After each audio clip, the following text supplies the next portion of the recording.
Tonight, heavy snow slamming the Carolinas. 6 days after a winter storm that wreaked havoc on the South's power grid, a new system is dumping more than a foot of fresh powder, with some places seeing near blizzard conditions. North Carolina transportation officials releasing this video of a semi stuck in snow and ice.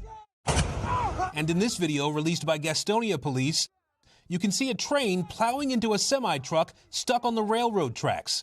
The truck completely crumpled, police saying, thankfully, no one was hurt.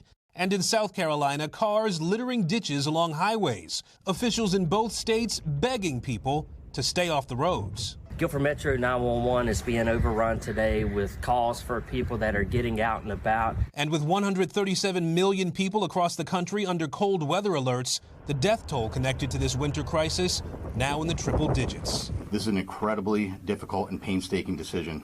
And off the coast of Massachusetts, search and rescue efforts suspended after a 72-foot fishing vessel sank in frigid waters. One body recovered, the other 6 aboard now presumed dead. Also tonight, more trouble at airports. A ground stop today in Charlotte where plows were busy clearing the snow. Nationwide, flight cancellations once again reached into the thousands. Kate Tews from Los Angeles stuck in the storm zone for the night. Hopefully I get to go out tomorrow. Fresh snow today also in hard-hit Tennessee, where tens of thousands remain without power now for nearly a week. Frustrations boiling over. This is the coldest and the worst I've ever been in my damn life. And Aaron joins me now from Jacksonville, North Carolina, where, as you can see, the snow is coming down hard. Aaron, what safety measures are being taken where you are?